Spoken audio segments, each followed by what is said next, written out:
ఇస్తాను. ఎందుకంటే అక్కడ నేను ఇష్టపడి ఉన్నాను. ఆ స్థలం ఏం చేసి ఉన్నాను?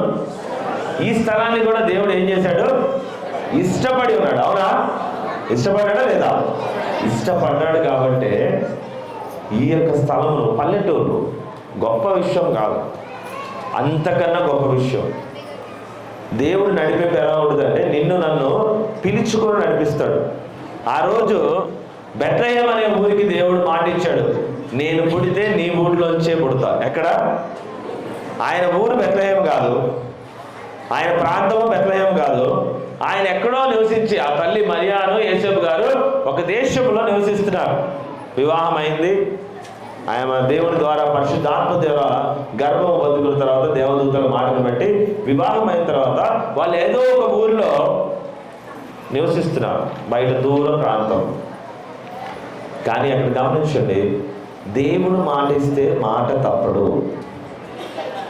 ఒక ఊరికి మాట ఇచ్చినా మాట తప్పడు, ఒక మనిషికి మాట ఇచ్చినా మాట తప్పడు.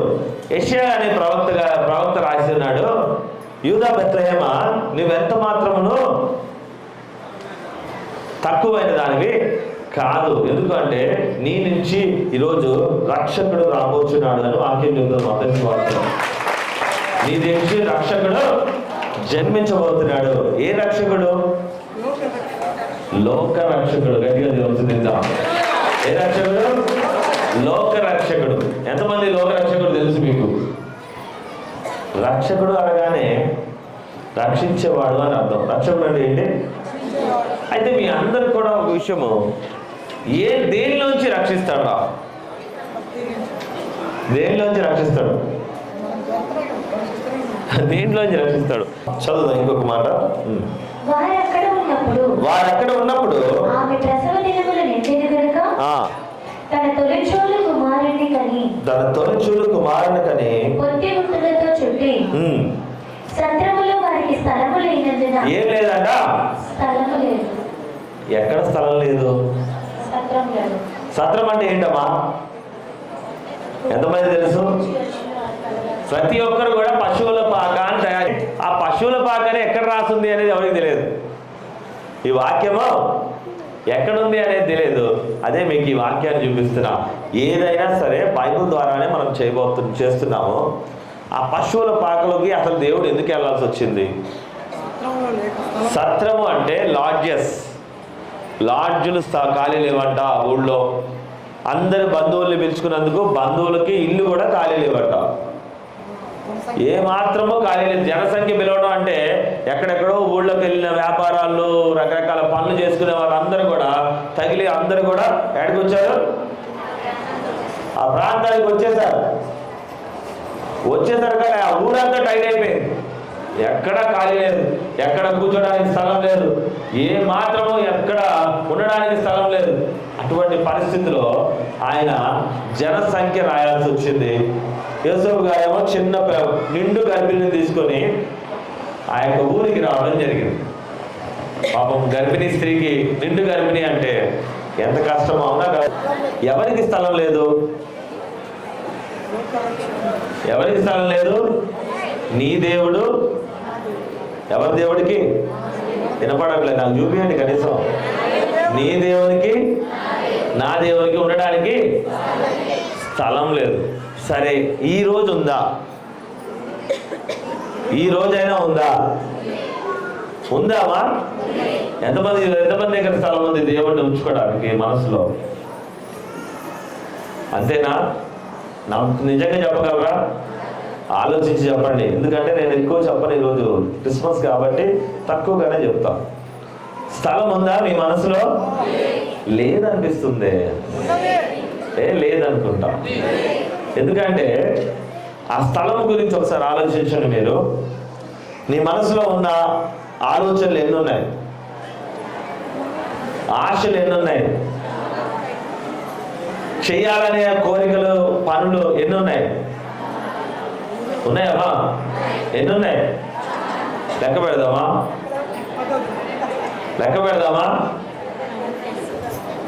10 ఏళ్ళు ఎంతమందికి ఉన్నాయిరా? ఎవరికైనా ఏళ్ళు రాలిపోయి ఉంటే నేనేం చేయలేను, కానీ మొట్టమొదటిది డబ్బుల గురించి అడగాలని ఎంతమందికి ఉంది? ఏళ్ళు చూపియండి. నేను చెప్పినట్టు ఏళ్ళు చూపియట్లా, ఏళ్ళు చూపియట్లా. డబ్బుల గురించి ఆశ దేవుణ్ణి ఎంతమంది అడిగారు? కోరిక ఏదో ఒక విషయం ఆశపడలేదా? అందరూ ఆశపడుతున్నాం కాదా? అందరూ ఏళ్ళు చూపించాలి. మొట్టమొదటిది డబ్బులు అవసరము అని ఎంతమంది అనుకుంటారు? రాసిన వద్దంటే రావు ఈ సంవత్సరం, అందుకే చేతులు ఎత్తాలి. రైట్, డబ్బుల గురించి. సరే, నీ భర్త కోసం ఎంతమంది అడుగుతున్నారు? అంటే నీ భర్త కానీ నీ ఇంట్లో భార్య కానీ ఎంతమంది అడుగుతున్నారు? 2. మగ పిల్లాడి కోసము, పిల్లల కోసము. ఓకేనా? రైట్. సంతానం కోసం అడిగే వాళ్ళు ఉన్నారు, వాళ్ళది పిల్లల లిస్టులోనే వస్తుంది, అందుకే 3 ఏళ్ళు చూపించాలి.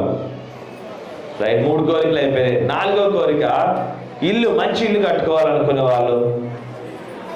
4 కోరికలు అయిపోయినాయి. Very good. అప్పులు తీరాలనుకునే వాళ్ళు. సరే, 5 అయిపోయినాయి. వ్యాపారము, పని, పొలం బాగా జరగాలనుకునే వాళ్ళు. చెయ్యి మార్చండి.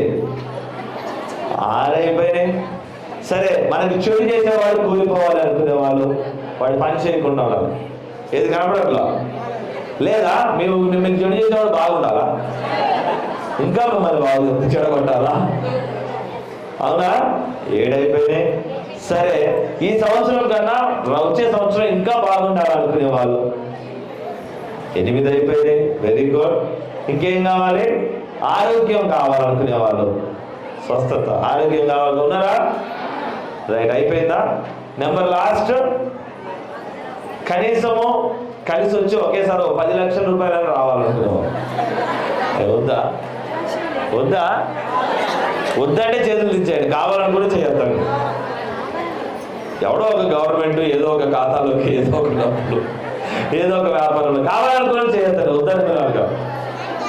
అందరికి కావాలి కదా మాకు 10, 5, 2, 3 కొంతైనా డబ్బులు మిగిలినట్టు. అవునా కాదా? అవునా? కావాలా వద్దా? దీన్ని ఏమంటారు అంటే అత్యాశ అంటారు.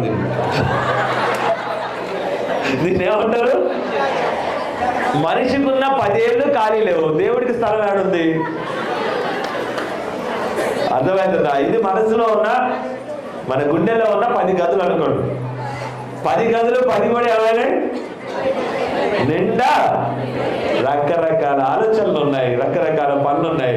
అంటే దేవుడికి మన దగ్గర కూడా ఖాళీ వినపడట్లా, ఖాళీ లేవు. దేవుడికి ఖాళీ లేదురా. ఈ రోజు ఖాళీ లేదు, ఆ రోజు కూడా ఆయన ఉంచడానికి.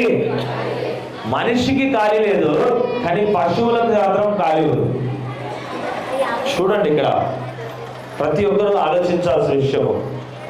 మనుషులకి దేవుని లోపల తెచ్చుకోవడానికి ఖాళీ లేదు, కానీ పశువులకి మాత్రము దేవుణ్ణి లోపల తెచ్చుకోవడానికి ఖాళీ ఉంది.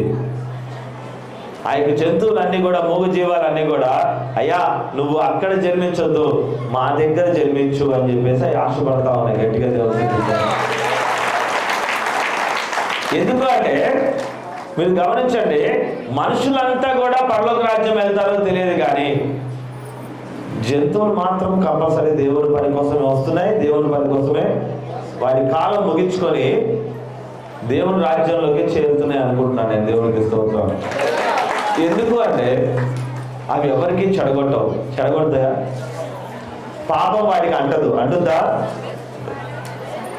తన భోజనం తను తిన్నామా? ఆకలి వేసినప్పుడు భోజనం చేశామా? తర్వాత దేవుణ్ణి నెమరేస్తున్నామా అనే ఆలోచనలో గొర్రెలు కానీ, గేదెలు కానీ, ఆవులు కానీ, కోళ్ళు కానీ, ఏదైనా కావచ్చు. ఈరోజు 1.5 కింటాల చికెన్ వండాలి. ఎంత? క్రిస్మస్ పండుగ వాటి ప్రాణానికి వచ్చింది. అవునా కాదు? క్రిస్మస్ పండుగ దేనికి వచ్చింది? క్రిస్మస్ పండుగ కానీ అవి దేనైనా తింటున్నాయా? వాటిని మాత్రం మనం కాసేపు అయితే నాకు మొక్కే లేదు, నువ్వు బొక్కే ఇష్టం అని చెప్పేసి పిచ్చుకుంటూ ఉంటారు. అవునా కాదు? చాలా తిట్టుకుంటారు. అవునా కాదా? పాపం అవన్నీ కూడా దేవుడు చెప్పిన పనిని, చెప్పిన మాటని చెప్పినట్టుగా చేస్తాయి. గట్టిగా తెలుస్తుంది.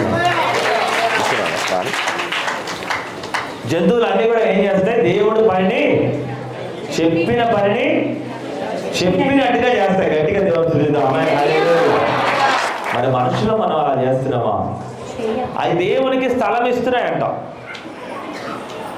ఎంత స్థలము అయ్యా, నువ్వు పుట్టే అంత స్థలము, నీకోసం మేము పక్కకు జరుగుతాం, నీకోసం. ఆ రోజు ఆ గొర్రెలకు మన సంతలో ఉన్న వారిలో దేవుడు ఒక అద్భుతం ఒక అద్భుతం చూడండి. మనుషుల దగ్గర జన్మించడానికి మనుషుల సత్రంలో ఖాళీ లేదు, కానీ జంతువులు మాత్రము ఖాళీ దొరికింది. దొరికింది. మనం అందరం కూడా నేర్చుకోవాల్సింది, మనం ఎక్కడ ఖాళీ ఇస్తున్నాం దేవునికి? మన ఇంట్లో ఖాళీ ఉందా? దేవుడికి స్పేస్ ఉందా లేదా? లేదా? ఎంతమంది ఉందని చెప్తారు స్పేస్? మన ఇంట్లో ఖాళీ ఉందా? ఎవరైనా దేవునికంటూ ఒక చిన్న గదిని ఉంచుతున్నారా? ఎంతమందికి ఉంది? ఈ డబుల్ బెడ్రూమ్ నాకే సరిపోదు, దేవుడికి గది ఏంటి కాదా? ఈ డబుల్ బెడ్రూమ్ నాకే సరిపోదు, దేవుడికి గది ఏంటి? కానీ అన్యులు మాత్రము ఖచ్చితంగా దేవుడి గది కావాలంటున్నారు. చాలా మంది చూడండి, వారి దేవునికి గది కావాలని అన్యులు కోరుకుంటున్నారు, కానీ క్రైస్తవుల ఇళ్లలో నేను ఈరోజు క్యాండిల్ వెలిగించడానికి వచ్చినప్పుడు దేవునికి కనీసం ఒక అల్మారా కూడా లేదు. ఏం లేదు, ఆయనకంటూ ప్రత్యేకంగా ఒక్క అల్మారా ఉందారా? ఒక సెల్ఫ్ క్లియర్గా నీట్గా ఆయన వరకే, ఆయన పుస్తకాలు, బైబిల్, పాటలు మనం చేయాల్సినవి ఎంతమంది ఇళ్లలో ఉన్నాయి? నేను క్యాండిల్స్కి వచ్చినప్పుడు చూడండి, పాపం పట్టుమని 20 మంది కూడా లేరు దేవుడికి గది ఉన్నవాళ్ళు. మరి మిగతా వాళ్ళందరూ, నీ ఇంట్లోనే స్థలం లేదు, కానీ నీకేం కావాలి? ఊరంతా ఇల్లు నిండేంత డబ్బులు కావాలి. ఇంట్లో ఏం లేదు దేవుడికి, ఇంత స్థలం లేదు. ఎంత? ఆయన కోసం ఒక క్యాండిల్ వెలిగించి, ఆయన బైబిల్ పెట్టుకొని, ఆయన వాగ్దానము, ఈరోజు ఈ సంవత్సరం వాగ్దానం ఇస్తున్నాం, ఆ వాగ్దానం పెట్టడానికి, చిన్న కార్యక్రమం చేయడానికి ఆ కాస్త స్థలము, కాస్త ఒకరోజు వెళ్ళి చిన్న ప్రార్థన, ప్రభువా ఈ స్థలము నీ కోసం ఉంచాను ప్రభువా, ఈరోజు ప్రతిరోజు నేను చిన్న ప్రార్థన చేసుకొని బయటికి వెళ్తున్నాను, బయటకు వెళ్ళి వచ్చేసరికి అవకాశం వస్తున్నానని ఒక చిన్న ప్రార్థన చేయడానికి స్థలం ఉందా మనకి? ఉందా దేవుని స్థలము? వినపడట్లే, గట్టిగా చెప్పండి. ఉందా లేదా? ఎంతమంది ఇళ్ళలో ఉంది? సగం మంది కథం. కనీసం ఇప్పుడైనా దేవుడు మంచి మంచి గృహాన్ని మనకి ఇస్తున్నప్పుడు ఆయనకంటూ ఒక ప్రత్యేకమైన స్థలాన్ని ఏర్పరచుకుందాం. గట్టిగా దేవుడు ఉండాలి నాన్న. దేవుడికి ఆనాడు కూడా అంత పెద్ద పట్టణంలో, అంత పెద్ద గ్రామంలో ఉండడానికి స్థలం దొరకలా. దేవుడు తలుచుకుంటే రాజుల కుటుంబంలో, రాజ్యాలు వెళ్ళే కుటుంబంలో పుట్టగలడు, కానీ ఆయనకి వాటిలో అక్కడ జన్మించి ఆయన రాజు అవ్వటం ఇష్టం లేదు. ఆయన ఏమవటం ఇష్టం లేదు? రాజు. ఒక రాజు కడుపును పుడితే ఏమవుతాడు? రాజు అవుతాడు. రాజ్యం ఉన్నా, రాజ్యం లేకపోయినా, పోగొట్టుకున్నా కానీ రాజుగారి అబ్బాయి అనే అంటారు. అవునా కాదా? రాజులందరూ కూడా పాలించేది రాజ్యాలు నిలబెట్టుకోవడానికి, కానీ దేవుడు దిగి వచ్చింది మనందరి హృదయంలో మనల్ని తన పిల్లలుగా మార్చుకోవడానికి. రాజు అనేవాళ్ళు ఈ రోజు వరకు ఈ ప్రపంచంలో ఏలిన ప్రతి రాజు కూడా చూడండి, ప్రతి ఒక్క రాజు ఈరోజు దేవుళ్ళుగా మారిన రాజులు ఉన్నారు. దైవత్యం మొదలుకున్నట్టుగా వాళ్ళనే రాజులని దేవుళ్ళుగా పోలుస్తున్న వాళ్ళు ఉన్నారు. కానీ మీరందరూ గమనించండి, వాళ్ళందరూ యుద్ధం చేసి, మారణ హోమం చేసి, రక్తము, పెద్ద పెద్ద యుద్ధాలు, ఘోరమైన యుద్ధాలు, పెద్ద పెద్ద యుద్ధాలు, చెడ్డవారి మీద చేసినా మంచివారి మీద చేసినా యుద్ధం ఏం చేస్తే మనుషుని బాధ కలిగిస్తా లేదా? కలిగిస్తా లేదమ్మా? ఎవరైనా ఒక ప్రాణం పోతే వాడు చెడ్డోడైనా వాడి కుటుంబంలో అందరూ బాధపడతారా, సంతోషపడతారా? వినపడలా? చెడ్డవాడి మీద చేసినా మంచివాడి మీద చేసినా యుద్ధం మిగిలిచ్చేది కన్నీరే. యేసుక్రీస్తు ప్రభువారు యుద్ధాన్ని ఇష్టపడలా, ప్రేమను ఇష్టపడినాడు. గట్టిగా దేవుడు. ఆయన చేసిన యుద్ధము త్యాగం. ఆయన చేసిన యుద్ధం పేరేంటి? త్యాగం.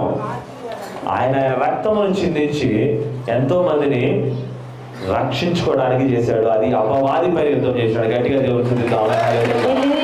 మరి అటువంటి ఆయన్ని మన హృదయంలో ఉంచుకోవడానికి స్థలం ఉందా అని అడుగుతున్నా. ఈరోజు స్థలం కేటాయించావా? ఉందా? Do you have space? Really do you have space or not? ఉందా? ఎంతమందిలో ఉంది స్థలం? అన్న నాకు చాలా కోరికలు ఉన్నాయన్నా, మనసు నిండా దేవుడి కోసం స్థలం ఏంటన్నా అంటారా లేదు? నాకు డౌటే, మీ దగ్గర అంత స్థలం ఉందని నేను నమ్మను. మనసు నిండా లక్షల కోరికలు. ఎన్ని కోరికలు ఉన్నాయి? లక్షల కోరికలు ఉంటాయి. ఒకరోజు ఒకవేళ నేను ఒక మనుషుల్ని ప్రయాణము మొదలుపెట్టేటప్పుడంట, జ్ఞానం ఎరిగిన తర్వాత, ఎప్పుడైతే మనిషి తన జ్ఞానము 5 సంవత్సరాలు 5th క్లాస్ నుంచి ఒక 10 సంవత్సరాలు పిల్లాడు అనుకోండి, నీకేమేమి ఉన్నాయిరా కోరికలు అని చెప్పేసి ఒక పుస్తకం ఇచ్చి రాయండి అన్నాడు ఒక పెద్ద ఆయన. ఏం చెప్పాడు? ఒక పుస్తకం ఇచ్చి ఈ కోరికలన్నీ కూడా లిస్ట్లో రాయండి అని చెప్పేసి ఆ పిల్లాడు 5వ తరగతి నుంచి రాయడం వచ్చిన తర్వాత మొదలు పెట్టాడు. నువ్వు ఏది కోరుకుంటే నేను అవన్నీ కూడా నీకు ఇస్తా, చేస్తా అని చెప్పేసి అన్నాడు. మొదలు పెట్టాడు ఆ పెద్ద ఆయన చెప్పినట్టుగా. ఈ పిల్లాడు ఫస్ట్ మొదలు పెట్టాడు, నాకు ముందు చాక్లెట్ కావాలి. ఏం కావాలి? తర్వాత బిస్కెట్ కావాలి, లాలీపాప్ కావాలి. ఈయన అడగటం. అయితే ఆయన ఏమంటున్నాడు అంటే, నీకేం కావాలో రోజుకి ఒకటి అడగాలి. ఏమడగాలి? రోజుకి ఒక్కటి. నువ్వు ఆ రోజు ఏది కోరుకున్నా నేను నీకు ఇస్తా. చాక్లెట్ నుంచి మొదలైంది. మీరేమేమి అడుగుతారు అట్లా రోజుకి ఒక కోరిక అంటే? ఏమడుగుతారు? అడగరా? దేవుణ్ణి ఏం అడగరా? కోరికల కోసము నెరవేరుస్తానని ఆ పెద్ద ఆయన అనేసరికాలే ఆయన ఊరికి చాలా రాజుగారు అనమాట, చాలా దొరగారు, జమీందారు ఆయన. ఆయన ఏమడిగినా ఈగాలి అని చెప్పేసి చాక్లెట్ అడిగాడు, బిస్కెట్ అడిగాడు, పొలం అడిగాడు, పంట అడిగాడు, ఆయన అడిగిన ఆస్తి అడిగాడు, ఆయన తిరిగే కారు అడిగాడు. రోజుకొకటి అడుగుతున్నాడు, రోజుకో ఊరు అడుగుతున్నాడు, రకరకాల ఎంజాయ్మెంట్స్ అడుగుతున్నాడు, రకరకాల ప్రాంతం రకరకాల అడుగుతున్నాడు. అడుగుతూ అడుగుతూ అడుగుతూ అడుగుతూ అడుగుతున్నాడు. ఇస్తూ ఇస్తూ ఇస్తూ పోతా ఉన్నాడు. ఆ కోరికలు రాయడానికి ముందుగా రాసుకుంటూ రాసుకుంటూ రేపేం కావాలి రేపేం కావాలని రాసుకుంటూ పోతే పుస్తకంలో పేపర్లు అయిపోయినాయి. ఏమైపోయినాయి? పుస్తకంలో. ఆ తర్వాత ఏమడుగుతున్నాడు తెలుసా? అడిషనల్ అడుగుతున్నాడు. అంటే ఇంకో నోట్బుక్ ఇస్తున్నా త్వరగారు అని అడుగుతున్నాడు. ఇంకో నోట్బుక్. అలాగే మనిషికంట 1350 గ్రాములు బ్రెయిన్ ఇచ్చి దేవుడు ఏది విలువైందో నువ్వు వాటితో నింపుకొని నీ మనసు నిండా నువ్వు జీవించమని అడిగితే మనిషి ఏమంటున్నాడు? ఏం చేస్తున్నాడు? కోరికలు నింపుకుంటున్నాడు. ఏంటది? చేసినా, ఎన్ని ఇచ్చినా, ఏది చేసినా కానీ ఆ కోరికలు ఎలా ఉంటాయి? నాన్ స్టాప్గా ఉంటాయి. కంఫర్ట్ జోన్లో ఉండం మనం. ఎవరైనా కంఫర్ట్ జోన్లో ఉంటామా? ఓకే నాకు అన్నీ నెరవేరిపోయినాయి, సరే దేవుడు నేను ఇది అడిగా ఈ సంవత్సరానికి చాలు అని ఎవరైనా అంటారా? అంటారా? అంటారామా? ఎవరు కూడా విల్ నెవర్ సే దాట్. ఈరోజు అయ్యా ఈ అప్పులు తీరిపోయినాయో, లేకుంటే కష్టం తీరిపోయిందో, ఏదో సమస్య తీరిపోయింది, లేదో దేవుడు సంతానం ఇచ్చాడు, ఆ చాలే అంటామా? ఈ సంవత్సరానికి పులిస్టా పెట్టండి. నేను వచ్చే సంవత్సరం గురించి మరి మాట్లాడదాం. మీ కోరికలు ఎక్కడ పులిస్టా పెట్టాలి? ఈ సంవత్సరం వరకే చాలు అని ఎవరైనా అంటారా? వినపడట్లారా? నాకు అంటారా? సమస్య లేదు. ఈ రోజు కర్మ బాగాలేక నీ కోరిక నెరవేరితే రేపు మళ్ళీ నెక్స్ట్ సెకండ్ స్టార్ట్ అయిపోతుంది దానికి లింకు. అదృష్టం బాగుండి మనిషికి ఒక 2 లక్షలు 3 లక్షలు గవర్నమెంట్ నుంచి వచ్చాయి అనుకోండి. ఎక్కడి నుంచి? గవర్నమెంట్ నుంచే వచ్చాయి. ఏమంటే నెక్స్ట్ కోరిక ఏమైంది? మన ఈ మధ్య వచ్చినాయి కదా రైతు మాఫీ, రుణమాఫీ అనేది వచ్చింది. వచ్చిన తర్వాత ఏమంటే వీళ్ళు ఏం చేస్తారా అని చూస్తే రెండోసారి నన్ను ప్రార్థన రిక్వెస్ట్ ఏమడిగారు తెలుసా? అన్న వాళ్ళు రుణమాఫీ అన్నారు కానీ మళ్ళీ నేను రుణం అడిగితే ఇవ్వట్లేదు, వాళ్ళు బ్యాంక్ వాళ్ళు రుణం ఇచ్చేటట్టు ప్రార్థన చేయడం. అప్పుడు 1 లక్ష ఇచ్చారు, ఇప్పుడు 2 లక్షలు అప్పు ఇవ్వాలి నాకు. అవునా కాదా? అంటే వెంటనే స్కీమ్ మారింది, స్కెచ్ మారుతూనే ఉంటుంది. అంటే దేవుడు నీకు ఇచ్చిన దాంట్లో ఎప్పుడు కూడా నువ్వు తృప్తి పడడంలా. ఇదేనా కరెక్టేనా? అది ముందు నువ్వు ఇచ్చిన దానికి దేవుని కృతజ్ఞత చెప్పాలి. ఈ రోజు దాకా నేను నిలబెట్టిన ఆయుష్ను బట్టి ముందు కృతజ్ఞత చెప్పాలి. గట్టిగా దేవుని ఇచ్చిన ఆయుష్ను బట్టి దేవుడి కృతజ్ఞత చెప్పాలి. ఆయన ఇచ్చిన ప్రేమను బట్టి దేవుడి కృతజ్ఞత చెప్పాలి. ఈ రోజు నిన్ను నిలబెట్టే విధానంలో స్వస్థతను బట్టి గట్టిగా దేవుని స్తుతి చెప్పాలి. గట్టిగా దేవుడు. ఒక ధనవంతుడు అంటాడంట, తనకు కలిగిన వాటిలో ఏమి తిందుమా ఏమి తాగుదుమా అని ఒక మొత్తము గది నిండా కూడా సమృద్ధిగా నా గదులు పెంచుకుంటాను, నా యొక్క ప్రతి ఒక్క స్థలమును పెంచుకుంటాను, నా కొట్లని, నా ధాన్యాగారాన్ని అన్నింటినీ పెంచుకొని నేను వీటన్నిటితో సుఖిస్తాను అని చెప్పేసి అనేటప్పుడు దేవుడు మాట్లాడుతున్నట్ట, ఒకవేళ ఈ రాత్రి నేను నీ ప్రాణం అడిగినట్లయితే నువ్వేం చేస్తావు? ఈరోజు ఈ రాత్రి నేను అడిగినట్లయితే ఏం చేస్తావు అని మాట్లాడుతున్నాడు దేవుడు. ఒకసారి గమనించండి, నీవు కూడా వీటి కోసమే ప్రయాణం చేస్తున్నావా? లేదంటే ఈ రోజు వరకు దేవుడు నీకు ఇచ్చిన విధానం బట్టి ఆ రోజు ఆ బెత్లెహేముపురంలో వాళ్ళు దేవుడికి స్థలం ఇవ్వలేకపోయారు, నువ్వు నీ దేవునికి నీ మనసులో ఇంతైనా స్థలం ఇవ్వగలుగుతున్నావో ఒకసారి ఆలోచించు. నీ ఇంట్లో దేవునికి ఒక స్థలం ఇవ్వాలి, నీ హృదయంలో దేవునికి ఒక స్థలం ఇవ్వాలి. నీ ఒక 24 గంటల సమయంలో ఒక్క 24 నిమిషాలైనా సరే దేవునికో ప్రార్థన విన్నపాన్ని చెప్పి, అయ్యా నువ్వు ఇస్తున్న విధానం బట్టి, నువ్వు బ్రతికిస్తున్న జీవితాన్ని బట్టి స్తోత్రం చెప్పాలి. అవునని పిల్లలు గట్టిగా చెప్పకూడదు.